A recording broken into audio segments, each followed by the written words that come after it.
Olá, boa noite. Eu sou a professora Liliane Viana, sou professora de literatura da Universidade Estadual do Ceará, no campus da FECLI, em Iguatu, e sou membro do projeto Interlocuções Literárias. Bom, o projeto Interlocuções Literárias é um projeto de entrevistas que faz parte do grupo de estudos de pesquisa relacionada à história da saúde, das práticas da saúde e da doença, né? E esse grupo, ele tem por objetivo levantar discussões justamente dentro desse foco, saúde e doenças. Essa noite vai acontecer a nossa quarta entrevista, que é com grande satisfação, né, imensa alegria, que estamos recebendo aqui a nossa convidada e professora doutora Vânia Vasconcelos.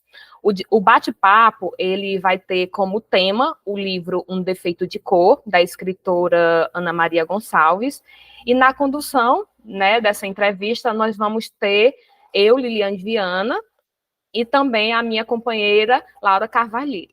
Gostaríamos de informar que a entrevista ela vai ser conduzida em 4 blocos de 2 perguntas cada, né? E que possamos fazer dessa noite um rico momento de discussão sobre essa grande obra e também sobre o que essa obra faz com a gente em relação à pesquisa e o que tanto ela nos alimenta e faz nascer outras pesquisas também. Bom, gostaria agora de apresentar a nossa convidada, né? Vânia Vasconcelos. Quem é essa mulher? Bom, a Vânia, ela possui doutorado em literatura contemporânea pela Universidade de Brasília, mestrado em literatura pela Universidade Federal do Ceará, é pesquisadora membro do grupo Vozes Femininas, do grupo Afroletrias, da Unilab, e integrante do GT da Ampul Mulher na Literatura. Atualmente, a Vânia ela é adjunta da Unilab, Universidade da Integração Internacional da Lusofonia Afro-Brasileira, no campus dos Malês, na Bahia. Ela também pesquisa e trabalha áreas que articulam estudos de gênero, raça e literaturas brasileiras e africanas, e entrega o programa de pós-graduação da FECLESC, em Quixadá, como docente do MIL, que é o mestrado interdisciplinar de História e Letras, do qual ela é uma das fundadoras. Bom, seja bem-vinda, professora Vânia. A senhora gostaria de dar a sua fala inicial antes das nossas perguntas? Bom, agradecer, né, o convite, esse convite maravilhoso. Gostei muito da ideia do grupo, né, que é um grupo que, enfim, investiga e discute saúde, e é muito bom a gente pensar, lembrar, né, como nos ensinou Antônio Cândido, que a arte faz parte do remédio que a gente precisa para a saúde mental, né, e 2020 parece que chegou também para nos ensinar isso, que a cultura e a arte são fundamentais para a nossa saúde, né? Então, muito obrigada, meninas. Estou muito feliz de ser entrevistada por 2 mulheres, 2 intelectuais, né? É sempre bom a gente conversar, e eu gosto muito de rodas femininas, né? Eu acho que isso também faz bem para a saúde da gente. Obrigada, Lili, obrigada, Laura. A gente que agradece a sua presença, professora. Bom, então, novamente me apresentando, né, eu sou a Laura Carvalheira, sou historiadora e professora, e eu acho que um bom jeito da gente começar a nossa conversa de hoje lembrando que no ano de 1933, o historiador Pedro Calmon, ele publicou o livro Malês, a Insurreição das Senzalas, que é um romance histórico sobre a revolta dos malês, onde pela primeira vez nós vemos a atribuição de Luísa Maim na participação da revolta, né, e com ela tendo um papel central nessa revolta. É o Calmon, inclusive, quem vai dizer que a Maim teria sido proclamada rainha caso a rebelião fosse exitosa. Esse livro do Pedro Calmon, é importante dizer, né, que ele recebeu algumas críticas, não só pela construção infundada da figura da Luísa Maim, e da participação que ela teve na Revolta dos Malês. O professor João José Reis é um grande exemplo da crítica que ele tece a esse romance, né, lembrando, ele torna muito central, né, a ideia de que, foi uma revolta que foi feita por escravizados muçulmanos, então a gente precisa também se atentar um pouco para o papel que a mulher, ela recebe dentro dessa sociedade, e definitivamente não teria como ela ter um papel de liderança na revolta, muito menos ser proclamada rainha, né, caso ela tivesse sido exitosa. E uma outra crítica, fora outras críticas que esse romance recebe, principalmente pelo teor racista, classista e misógino também da leitura que ele faz dessa personagem histórica que é a Luísa Maim. Certa vez, eu lembro que eu vi a Conceição Evaristo dizendo que a ficção, ela entra num espaço lacunar onde o desconhecimento e o esquecimento da história dos povos diaspóricos se faz presente.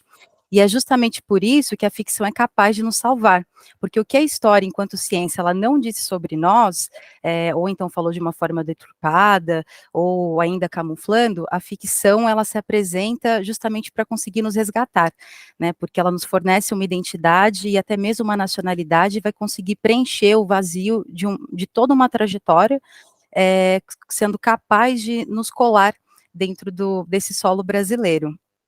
E definitivamente o romance Um Defeito de Cor, da Ana Maria Gonçalves, que foi publicado em 2006, ele consegue preencher esse vazio, né, todo esse desconhecimento que existe em torno da Luísa Maim, e de quebra ele torna, ele preenche um vazio também em torno de milhões de pessoas que viveram a escravidão. Dito tudo isso, né, essa pequena introdução, nós gostaríamos, então, de fazer duas perguntas, professora Vânia.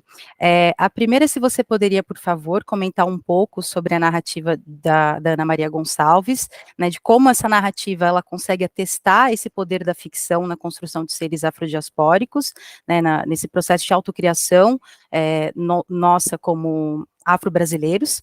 E a outra pergunta, ela também está relacionada com essa primeira, é sobre o marco que a ficção historiográfica da Ana Maria Gonçalves representa na produção de romances históricos na literatura brasileira. Será que você poderia comentar um pouquinho, por favor, sobre os aspectos inovadores de Um Defeito de Cor e como eles contribuíram para uma revisão da história dos africanos e dos afros brasileiros? Sim, Laura. São muitas coisas importantes que você coloca, e eu vou tentar pontuar algumas delas, viu? Começando pegando ainda um gancho nessa ideia de que a ficção e que a cultura e que a arte nos cura, né? Eu acho que também o nosso país, se a gente pensar no país como um corpo histórico, né? Um corpo físico, né? Um corpo étnico e mestiço como o nosso, né? Enfim, tudo, tanto do ponto de vista das pessoas como do ponto de vista da cultura, né? Eu diria que o Brasil, enquanto ser histórico, se a gente pensar nesse corpo, estava e ainda está muito adoecido pelo racismo, pela história, pelas marcas, né, pelas feridas que o escravagismo deixou, né, esses quase 400 anos de escravidão na história do Brasil deixou. E a gente conhece essas marcas, essas feridas ficam sempre voltando, retornando, explodindo em notícias, né, que a gente recebe cotidianamente no Brasil. E uma forma de curar isso, me parece, né, um tratamento para isso, é justamente conhecer melhor a história e conhecer melhor os personagens, homens e mulheres, negros e negras, nossos antepassados, que chegaram aqui escravizados e que construíram essa nação de uma forma digna e em vários setores da sociedade, né, de uma maneira muito significativa e que pouco conhecemos, né? Então, quando você fala dessas lacunas que a ficção histórica preenche, eu penso que a Ana Maria Gonçalves, como uma intelectual negra, como uma mulher que também, como a maioria, né, dos intelectuais negros da sua geração, foi se dando conta aos poucos, na sua vida, de que essa contribuição como intelectual, de rever e de trazer para a cena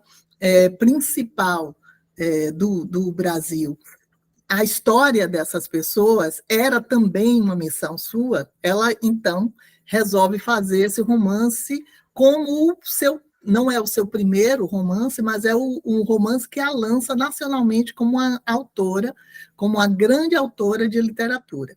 E aí ela escolhe essa personagem, né, que é a Luísa Maim, que é uma personagem histórica também por demais esquecida antes, mesmo já tendo sido ficcionalizada, como você falou, mesmo tendo um historiador como o José Reis, a própria Revolta dos Malês, o José Reis, que é um pesquisador da Universidade Federal da Bahia, importantíssimo, mesmo ele tendo trazido uma pesquisa importante sobre isso, ainda assim, e aí eu falo de letra, como baiana, que cresceu em Salvador e que sempre gostou de história, gostava muito de história na minha adolescência, tive bons professores de história, mas nunca tinha estudado a Revolta dos Malês, porque talvez se eu tivesse ido para a faculdade de história, eu tivesse estudado, mas no ensino médio, nunca estudei a Revolta dos Malês, quer dizer, cresci no palco onde ela aconteceu, e, no entanto, nunca tinha conhecido essa história.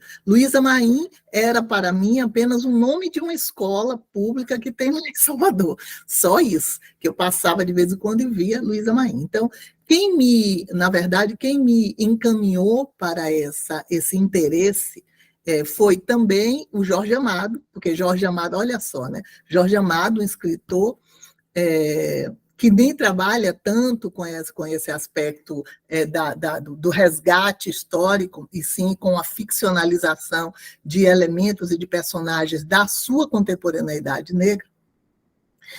O Jorge Amado, no entanto, como a Ana Maria, inclusive, cita isso no prefácio que ela constrói para a narrativa, chamado Serendipidades, né? Ela inventa essa historinha de que o livro do Jorge Amado teria caído no seu colo e que abriu, porque é um livro muito singelo que o Jorge Amado faz, mas que quase todo mundo que leu algum Jorge Amado leu aquilo ali, que é Bahia de Todos os Santos, ele apresentando a Bahia. Aí ele cita lá o Licutã, que foi um dos heróis, né, um dos líderes da revolta.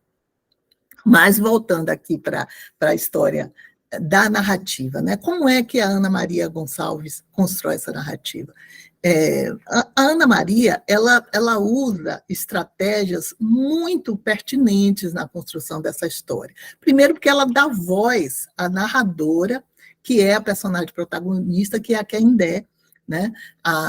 Esse nome africano que ela elege para a Luísa Maim, mesmo que não se sabe qual era o nome africano da Luísa, já que esses nomes foram apagados, né, no processo escravocrata, ela elege esse nome, Quendé, e a partir da voz da Quendé, a gente vai conhecendo todo o processo, desde o rapto em África, né, até toda a vida, porque essa personagem, olha que coisa inteligente que a Ana Maria faz, para mostrar toda a sua pesquisa histórica, porque o romance histórico se alimenta disso, né? Ela faz a Quendé atravessar todo o século XIX. Então, é o primeiro romance que vai nos dar essa visão de uma africana escravizada atravessando o século inteiro, né?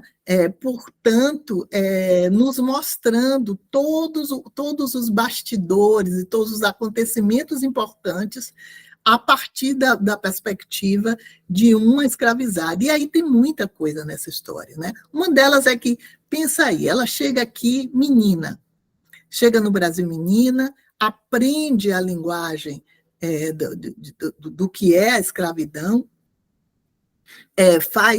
fica livre, participa das revoltas, não só da revolta dos malês, mas participa das rebeliões, das revoltas, volta à África, já adulta, já mulher, já madura, né? E isso tudo aconteceu, de fato, participa das cooperativas que se faz para a compra de escravos. Então, foram várias coisas que aconteceram com com todo o grupo de escravizados que atravessou o século XIX, que ela vai contando através das aventuras da Canindé. Então, é uma forma muito criativa e muito poderosa que ela encontra, recuperando essa coisa da oralidade, que é tão africana, e que temos, né, como herança. Ela recupera essa oralidade para nos contar uma história e o artifício que me apaixona, né? Ela faz isso com uma mãe contando a sua história para um filho. Então, é uma coisa belíssima, né? Que a Ana Maria Gonçalves construiu. Eu encontrei com a Ana Maria, a primeira vez que eu encontrei com a Ana Maria no Mulher e Literatura, que aconteceu em Brasília, eu estava fazendo a tese, eu fui até ela fora do palco, onde ela, sabe, a gente fez as perguntas e tal, mas aí depois eu fui até ela no corredor e disse assim, eu queria lhe agradecer como baiana e como brasileira por você ter escrito esse livro, porque estava faltando essa obra na nossa literatura, né? Ninguém tinha feito isso, e que bom que foi uma mulher que fez, e que bom que foi uma mulher que colocou uma personagem feminina no centro dessa história, porque podia ser alguém que colocasse o Licutã, por exemplo, né? Não seria ruim, mas que bom que foi a Luísa que ficou no centro dessa história. É isso.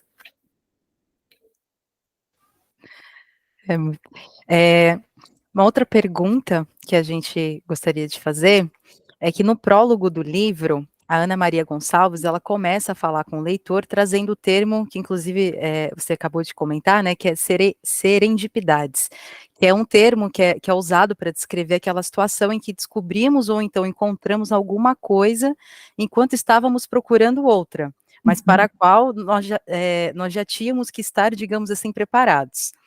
Como que você vê o prólogo de Um Defeito de Cor como um recurso da própria escritora para chamar a atenção do leitor e também para levantar uma reflexão sobre as documentações da população negra que ainda estão perdidas por aí?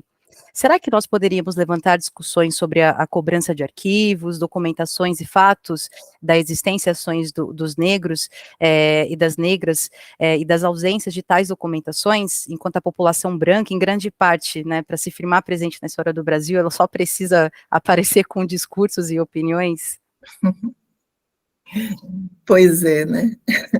Bom, a primeira coisa é que serendipidades é um termo muito interessante e que faz muito sentido dentro da pesquisa. Todo mundo que pesquisa sabe que a gente encontra uma coisa procurando outra, né? Toda vez que a gente começa a fazer uma pesquisa, encontra 2 ou 3 outras dentro da pesquisa que a gente está procurando. E a grande dificuldade, talvez, do pesquisador é justamente concentrar-se naquilo só que está naquele objetivo primeiro que ele traçou, né? Porque muitas outras coisas vão surgindo. Porque a gente vive, né? Quem trabalha com texto vive essa realidade da biblioteca infinita do Borges. Que bom, né? A gente sempre está nos corredores achando outras e outras coisas, e isso faz parte do prazer que a gente tem como leitor. Mas é importante também dizer, como você já de certa forma, insinuou, né, que isso é um recurso que o romance histórico tradicionalmente usa, né? Então, assim, Alencar usou, o Scott usou, é um recurso que tanto o romance histórico tradicional, né, do século XIX usa, como também o romance histórico contemporâneo, ou o novo romance histórico usa, que é fingir um documento para tornar mais apetitoso vamos dizer assim, o banquete, né, de fatos históricos que ele está oferecendo. Então, fica sempre aquela dúvida, será que... Então, a Ana, ela inventa que ela estava em Taparica, tentando escrever um livro e que acaba encontrando numa igreja antiga, né, papéis deixados, e esses papéis são justamente os papéis que vão fundamentar a história que ela conta. Então, é como se ela tivesse encontrado as cartas da Canindé contando a sua história para o seu filho, né? É muito bonito, mas, ao mesmo tempo, é muito simbólico como você falou, né? A gente sabe que os documentos que contam, assim como os nomes dos escravizados no Brasil, e os documentos que contam a história dessas experiências, dessas vidas, né? Se perderam quase todos. Aqui encontra-se uma coisa aqui e ali, como a carta do Luiz Gama para sua mãe, né? Alguma anotação que é justamente quem traz a Luísa Maim para a nossa memória, né? Uma ou outra anotação, as anotações que ficaram na polícia, quando da passagem desses rebelados por lá, anotações de viagem daqueles que voltaram para a África, mas é tudo muito esparso e muito pouco, né? Por isso mesmo é que a ficção histórica tem um papel importantíssimo. E essa ficção histórica afro-brasileira, ou negro-brasileira, é importantíssima nesse resgate. Há pouco tempo atrás, a gente teve a beleza também da obra Água de Barrela, que é um romance histórico feito pela Eliana Alves Cruz, que recupera a história a partir de documentos da sua família. Então, é uma grande felicidade que a gente tenha esse resgate feito por essas mulheres que conseguem, esses homens, né, mulheres e homens negros que conseguem recuperar as histórias das suas famílias.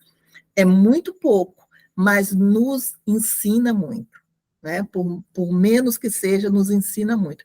E a imaginação preenche as lacunas daquilo que a gente não pode, né, detalhar, mas é assim que o romance histórico trabalha.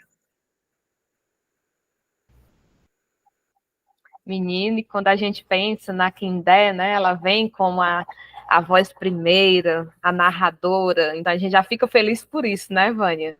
Então, quando a gente pensa no romance como um defeito de cor, né, que é um romance de quase 1000 páginas, em que a voz primeira é justamente da Quindé, que é uma mulher africana e negra, que conta suas memórias e vai abrir espaço para outras vozes mulheres, e aí a gente vai também querendo entender, né, como é que isso pode parecer como um símbolo, né, de ancestralidade e negritude, discutindo aí o racismo e a escravidão dentro do Brasil, entre o Brasil e a África, né? Como é que você também, como escritora, associa a escolha de uma voz narradora feminina, criando assim uma ponte de discussão de elementos internos e que só pode ser vividos justamente por essa voz narradora, né? Que é ela que vai viver, então é ela que vai contar.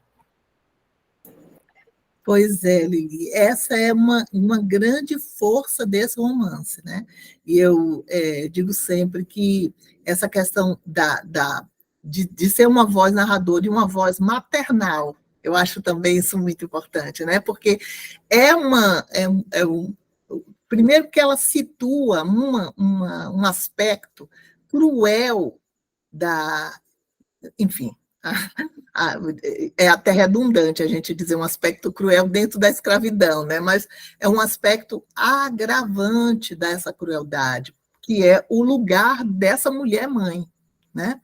Quer dizer, a gente sabe que no processo escravagista, a primeira coisa terrível que acontecia era que as pessoas viravam objetos, né? Quer dizer, as pessoas eram peças. Mas há um agravante no caso da mulher, que ela, além de ser um objeto, ou seja, além de ser submetida a todas as torturas que todos eram, né, homens e mulheres, a tortura do estupro e a tortura da separação dos seus filhos. Então, ela era uma reprodutora de peças. Não tem nem como a gente dimensionar o tamanho dessa dor, né? E aí é interessante porque a Maria Firmina dos Reis, ela escreve 2 textos, um romance e um conto, uma novela, né? Que é um conto bem longo. E nos 2, ela pontua essa questão. A Maria Firmina dos Reis, lá no romantismo, no século XIX, ela faz isso. Em Úrsula, você tem Susana, que relata a separação dos seus filhos quando ela foi raptada, da sua filha, né? E você tem o outro conto, ou novela da Maria Firmina, que se chama A Escrava, e nessa história, a mulher escravizada, ela enlouquece de dor, porque lhe tiram seguidamente os filhos, né? Então, o que acontece com a Kendé é muito mais cruel, né? Porque, inclusive, a gente sabe que, de fato, o Luiz Gama, ele foi escravizado, foi vendido como escravo pelo seu pai, que é o filho da Luísa Maim, né? Isso é um fato histórico. E ela relata vivendo essa dor, né? Quer dizer, enquanto ela vive essa dor de tentar achar o filho, ela escreve essa história. Então, de fato, a Ana Maria Gonçalves achou um lugar de locução, um lugar de narrativa, de voz narrativa, que é talvez o lugar mais doloroso dentro do processo da escravização, que é esse lugar dessa mulher que vê arrancados seus filhos, que sofre todas as coisas que as mulheres sofriam nesse processo, e que vê arrancado seu filho e que vive buscando esse filho, né? Mas, ao mesmo tempo, é essa mulher também que é a articuladora de uma revolução. Quer dizer, a Laura falou de uma coisa interessante, que é uma crítica que vira e mexe os historiadores fazem com relação a essa, vamos dizer assim, mitificação da Luísa Maim, né? Mas eu sinto que tem sempre um incômodo muito grande dessa mulher ser uma protagonista de uma revolução, né? Quer dizer, a gente compreende, claro, se essa revolução tivesse sido vitoriosa, como era uma revolução de liderança muçulmana, provavelmente ela não teria um lugar no poder, mas isso não é novidade nenhuma para as mulheres que participam de revoluções no mundo. Foi assim na Rússia, foi assim na França, é assim em todo lugar, né? Tem sido assim sempre. Foi assim em vários países africanos, né? nas modernas, contemporâneas, né? Do século XX, revoluções que aconteceram. Então, é sempre assim. Mas ela foi necessária, porque como ela trabalhava na rua como a chamada negra de ganho, ou negra de tabuleiro, né, que são as mulheres que vendiam comida na rua e que deram origem às nossas maravilhosas baianas do acarajé, né, hoje grandes empresárias. Então, assim, naquele momento, ela era fundamental para a troca de mensagens que os revolucionários precisavam. Então, esse contexto, essa possibilidade é que deu a ela um protagonismo e nos trouxe como conhecida dentro desse momento histórico, né? Parece até que você já está antecipando a nossa próxima pergunta, né? Aqui, a nossa próxima pergunta vai ser relacionada a esses grupos de mulheres, né? Mulheres negras e a sua extensa população com diversas contribuições para a construção e formação do capitalismo no país, né? Então, sobre todas as desigualdades e exclusões que esses grupos de mulheres realmente passaram. Então, desde mulheres negras que vão como mão de obra, serviçais, cozinheiras, amas de leite, né? O que a obra em questão nos leva a refletir sobre o processo de escrita dessas mulheres, escritas não somente em relação à grafia, né? Mas também em relação às suas próprias escrevivências, de memória, de oralidade, de participação ativa. E também podemos enxergar na obra como um caminho de se discutir o processo de escravização entre África e Brasil, capaz de recontar uma história detalhada somente pela população branca, majoritariamente de homens? Ai. Então, Lili, vamos dividir aí, né? Primeiro, quero falar sobre essa primeira questão que você traz, né, que é a contribuição que essas mulheres deram na formação do Brasil e como é que elas ficaram alijadas das vantagens e dos lucros, né, dentro do capitalismo. Então, a primeira coisa é saber que na organização mesmo social, econômica do Brasil, essas mulheres foram fundamentais porque elas trouxeram, inclusive, de África, elas trouxeram muito conhecimento, sobretudo a respeito do comércio, de como organizar o comércio mesmo, né? Então, assim,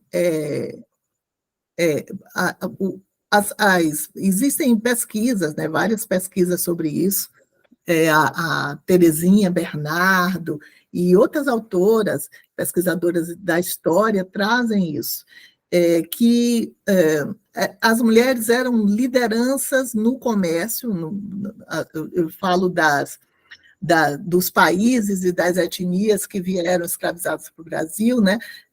Existiam várias especializações, né? Então, por exemplo, o chamado negro mina, que vieram ensinar para os portugueses a mineração, né? Ali naquela região de Vila Rica, que hoje é Minas Gerais e tal, e espalhadas pelo Brasil vieram mulheres do comércio, que trabalhavam como lideranças de comércio dentro das suas comunidades. Isso é interessante porque isso é uma tradição de muitos países africanos, né? Os homens se dedicarem à política, a algumas coisas, algumas atividades econômicas, e as mulheres se dedicarem ao comércio, né? Então, essa coisa de fazer o dinheiro, de transformar a mercadoria em dinheiro. E essa mercadoria, a comida, né? As roupas, os tecidos, né? Tudo isso que a gente sabe que ainda hoje é uma tradição de comércio africano, né? E elas trazem isso para o Brasil. E aqui isso vai ser... E a outra liderança importante é a liderança religiosa. Isso também essa coisa de o conforto, né, a partir das sacerdotisas que aqui chegam e que fundam os primeiros candomblés. E então você vai ter dentro mesmo no período escravocrata, você vai ter essas duas vocações ou habilidades transformadas dentro do sistema escravocrata, tanto para construir uma resistência, como também para agregar e agrupar as pessoas que estavam dispersas pela forma como o sistema escravocrata se organizou, né? Que era justamente trazer pessoas de várias etnias e de vários lugares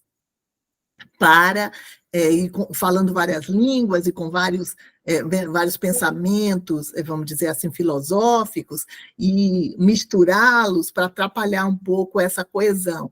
Essas mulheres é que agregam esse povo, né? Então, quando a gente hoje fala de família de santo, quando a gente fala de povo do terreiro, né? O que hoje ainda é um problema, mas que hoje são grupos que estão harmonizados, né, nos seus, vamos dizer, nos seus rituais, nas suas propostas espirituais, lá era mais do que isso.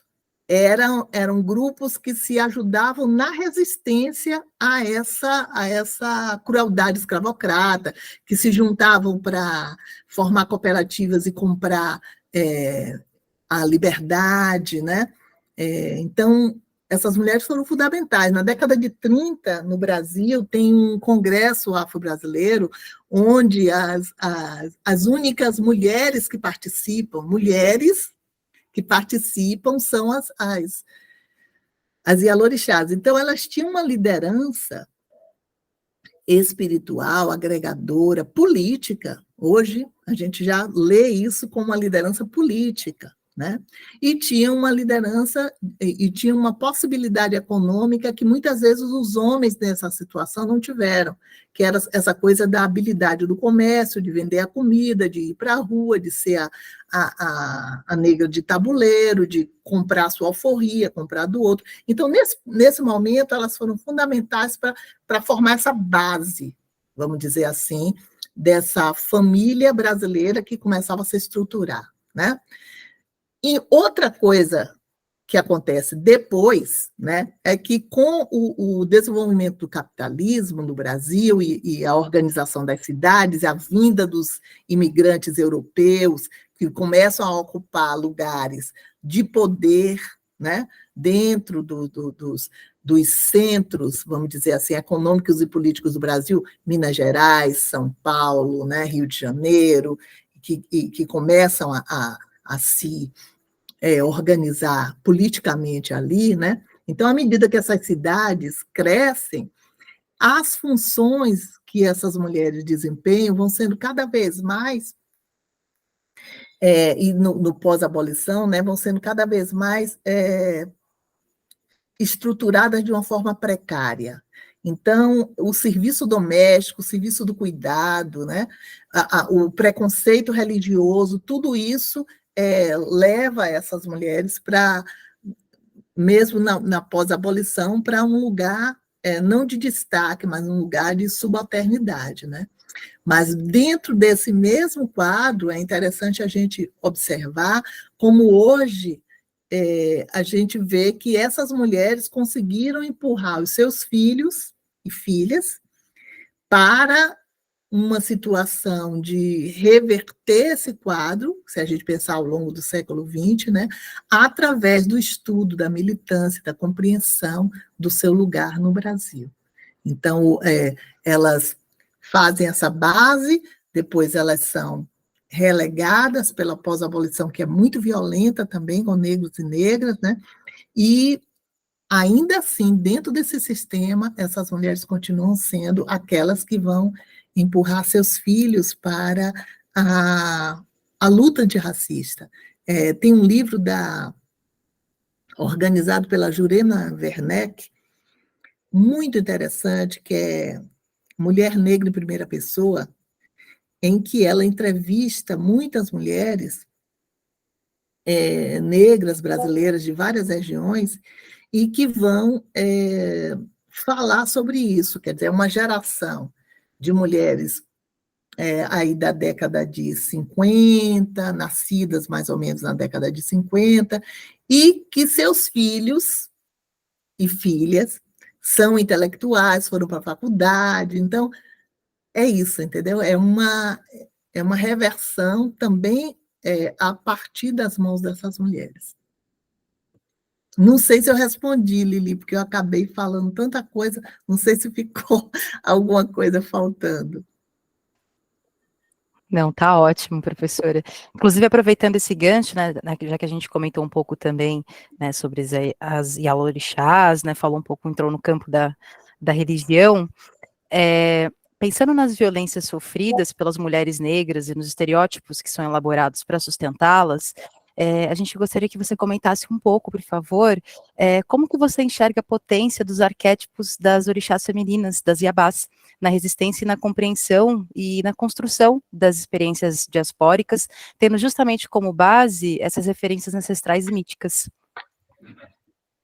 Pois é, interessante a gente pensar, né, que os arquétipos, eles são representações, né, a gente lembrar que são representações do comportamento humano, do comportamento histórico, né, de homens e mulheres nas sociedades que o geraram, né? E essas construções da mitologia africana, porque aí é interessante também a gente pensar que até isso foi muito violento, né? Quer dizer, você tem lá várias religiões que aqui, de regiões diferentes, né? Se você pensar que numa determinada região se cultuava Oxum, em outra região se cultuava Xangô, né? Quer dizer, são religiões diferentes, né? E que aqui são juntas pela força da circunstância, da necessidade de se agregar para se resistir à escravização, e surge o culto aos orixás, né? Então, esse panteão que a gente tem é um panteão que em África está situado em lugares diferentes. Mas aí, o resultado brasileiro disso, né, que está no candomblé, que está também na Umbanda, que é uma religião afro-brasileira, totalmente brasileira, né? Eu digo totalmente brasileira porque, assim, não existe essa conjunção de pensamentos religiosos diversos e mestiço com a Umbanda em outro lugar, aqui, né? É aqui. Porque a Umbanda tem traços do cristianismo, do kardecismo e os orixás. Então, é uma... E outras entidades que são da história e da natureza brasileira, né? Como os caboclos, os preto velhos, enfim, é da nossa história. Então, mas voltando aqui para a sua questão, né, dentro desse panteão que foi criado na religião dos orixás aqui no Brasil, as iabás, elas são figuras míticas muito interessantes do ponto de vista da resistência e da simbologia do que significam as mulheres negras na história do Brasil, né? Então, se você pensar nessas iabás mais conhecidas, principais, vamos dizer assim, Iemanjá, Oxum, Inhansã, né? Obá, né? Elas são mulheres muito fortes, que têm um traço de resistência, de luta, de combate muito grande, mas, ao mesmo tempo, a Nanã-Buruquê, né? Ao mesmo tempo, elas são cuidadoras. Elas são cuidadoras, são mulheres que cuidam. E Iabá é justamente esse o sentido da Iabá, né? A Iabá é aquela que cuida, aquela que protege, mas não é só uma boazinha, ela é firme, ela é forte, né? Então, você vai ter isso em todas essas orixás femininas, né? A Nanã-Buruquê, que significa, que representa, vamos dizer assim, as mulheres mais velhas, mais próximas da morte, as avós, né?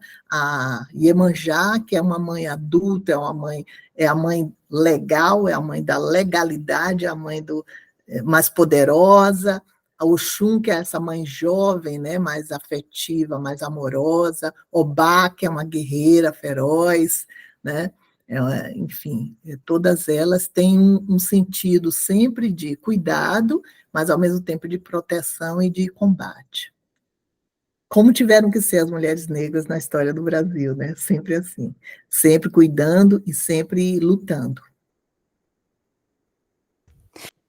Ainda dentro dessas representações arquetípicas, perdão, das Iabás, um dos temas que a gente gostaria de conversar é o da maternidade, né? Afinal de contas, esse é um tema que é muito central dentro do livro Um Defeito de Cor, e também especificamente no seu livro No Colo das Iabás, que inclusive a gente queria aproveitar e fazer uma propaganda, é excelente, eu fiquei muito contente de ler, um livro muito bom, recomendo para todo mundo que está ouvindo essa entrevista.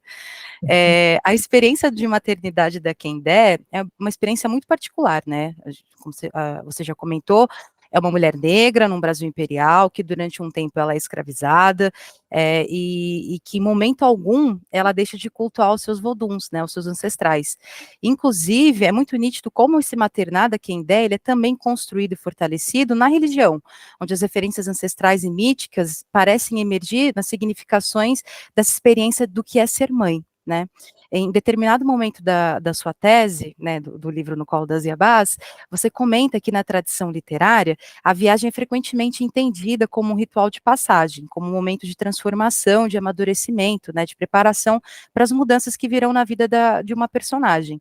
E ao ler isso, para mim, que especificamente pesquiso parto, foi inevitável fazer associação com parto, porque na perspectiva antropológica, o parto ele é também visto como um rito de passagem, né, com um momento de mudança do papel que essa mulher, que agora é mãe, vai assumir não só para sua rede de afetos, mas também para seus familiares e também, principalmente, até parece, né, para a sociedade e para o Estado.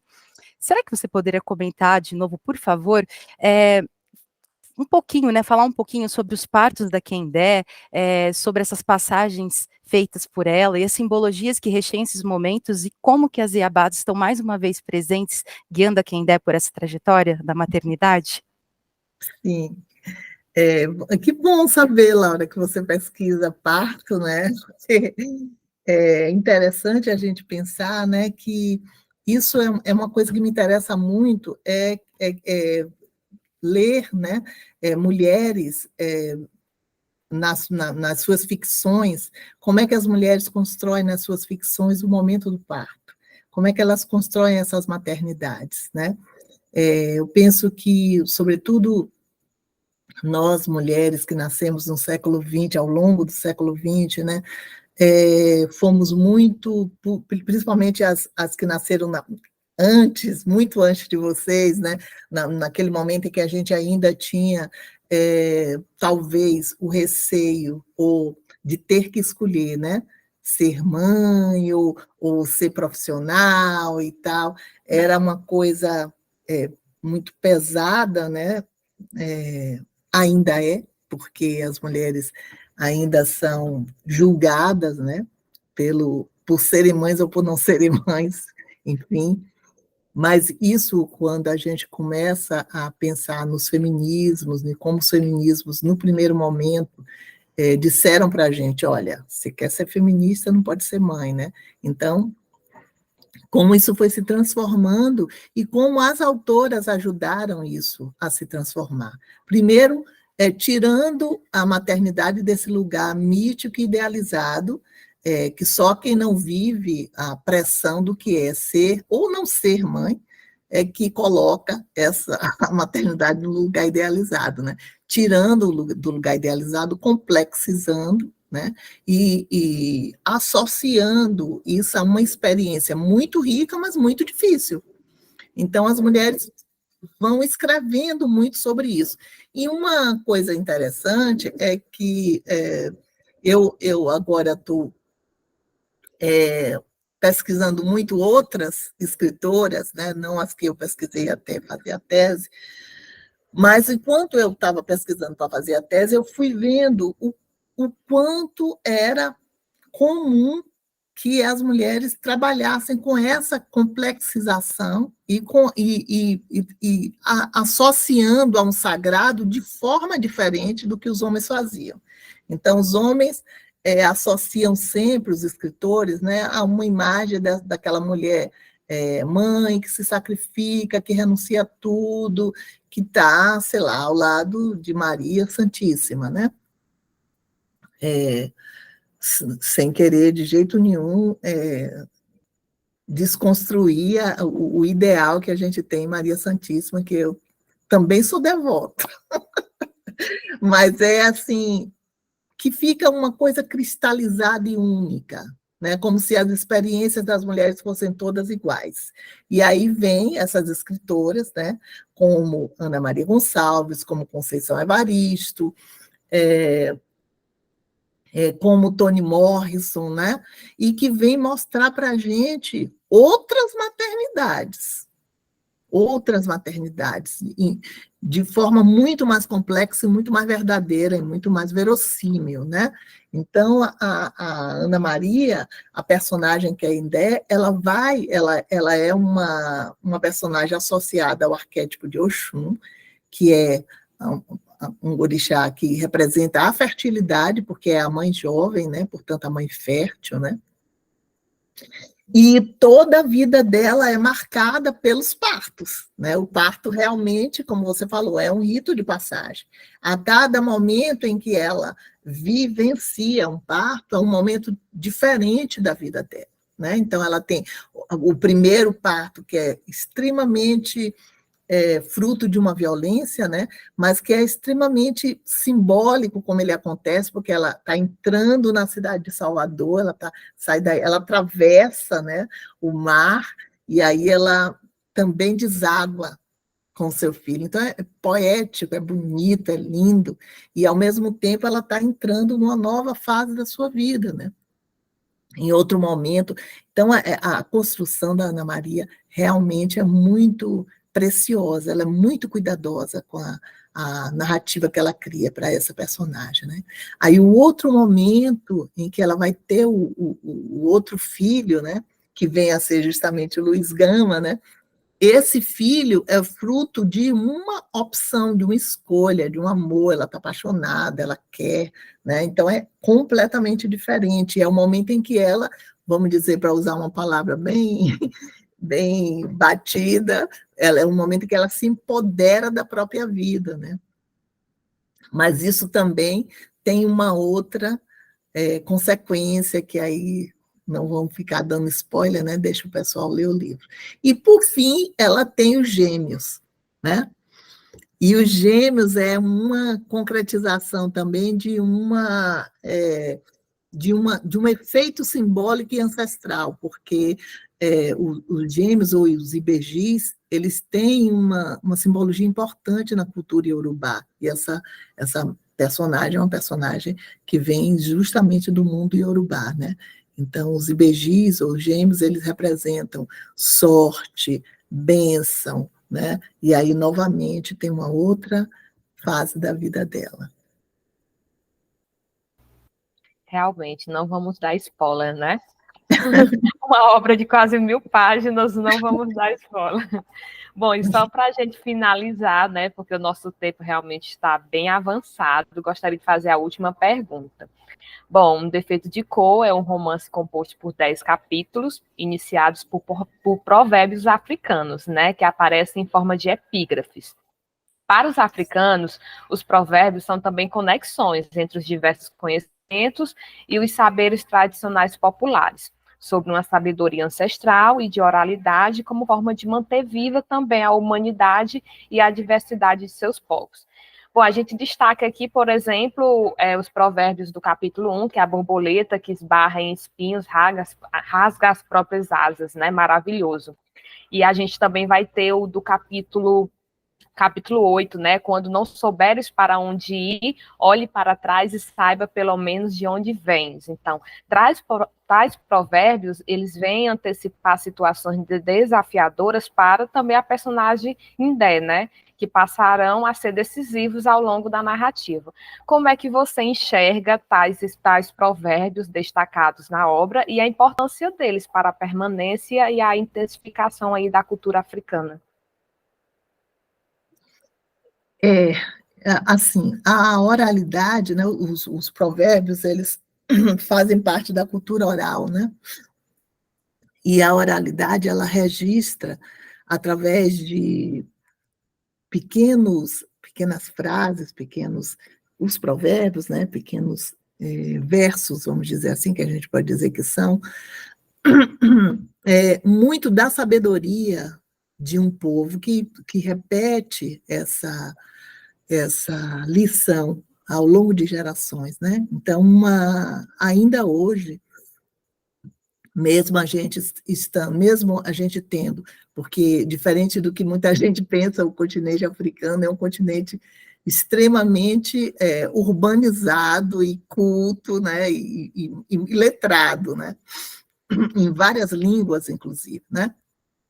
Mas a oralidade é uma tradição que se mantém, essa coisa de ainda conservar e ainda reproduzir a sabedoria através dos provérbios. E isso chegou para nós. Isso faz parte de quem nós somos também, né? Nós somos uma nação de provérbios também, de ditados, né? De ditos populares. Nós somos assim também. Mas eu gosto muito, Lili, desse segundo que você citou, né? Que quando não souberes aonde ir, né? Volta e olha para trás, porque esse provérbio, ele sintetiza um pensamento que é um pensamento que está num símbolo que é um ideograma também muito conhecido, africano, né? Que é um ideograma chamado Sankofa, né? Que é justamente, e que dá nome a vários grupos de estudo, a editora, né? E Sankofa é justamente um pássaro que tem um ovo à sua frente e ele está olhando para trás. E isso é incrível como esse desenho nos diz exatamente isso que esse provérbio nos diz, assim, que se a gente não souber o que aconteceu antes, a gente não tem condição de construir o futuro. Que a gente só pode construir o futuro sabendo quem veio antes e quem nos formou, quem nós somos antes, né? Então, isso é muito pertinente para esse romance, Um Defeito de Cor, né?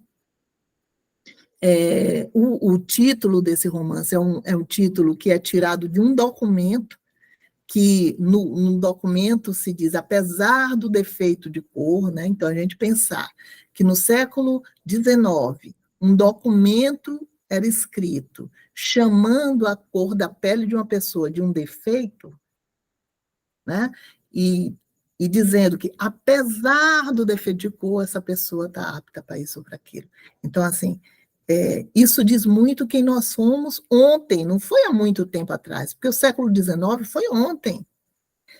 Para a história, o século XIX sequer acabou, né? Porque a gente ainda tem muito aquilo que a gente vivenciava, apesar de toda a tecnologia, apesar dos avanços todos que a gente fez, de conhecimento, de ciência, até o século XXI, onde nós estamos, nós ainda temos comportamentos do século XIX, né? E a maneira como o racismo funciona e como ele continua repetindo os mesmos argumentos, E os escravagistas diziam no século XIX, é só pegar o livro da Maria Firmina, os argumentos estão lá. Né? No livro da Ana Maria também, os argumentos estão lá, nas vozes dos escravagistas. E a gente vê isso hoje nas redes sociais. Então, quer dizer, não acabou. Isso é o século XIX ainda.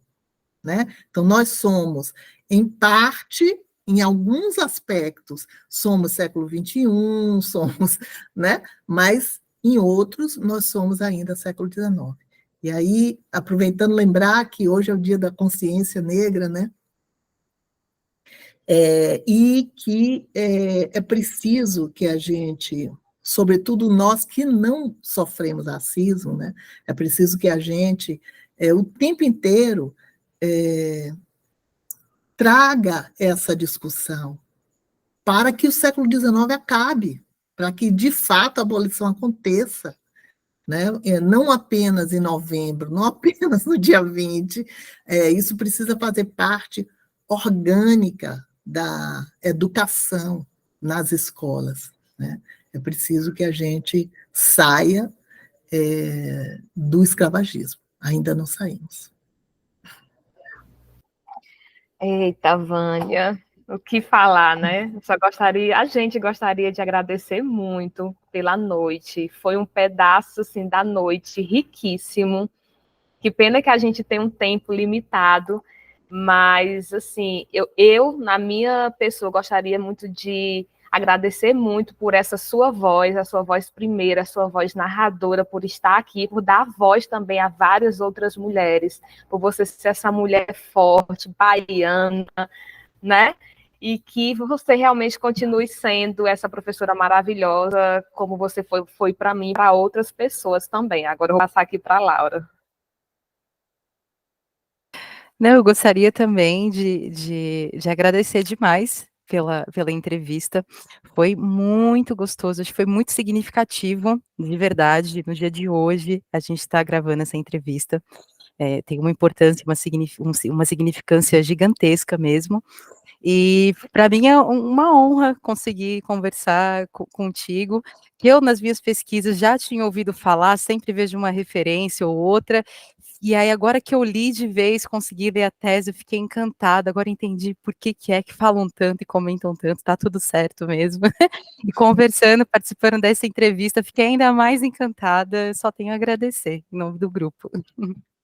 Muito obrigada, Laura, obrigada, Lili, Eudésia, todos que estão aqui, agradeço demais ao grupo, à equipe técnica, foi muito bom, é sempre muito bom a gente poder falar das nossas escritoras, falar de literatura afro-brasileira, muito obrigada, foi um prazer.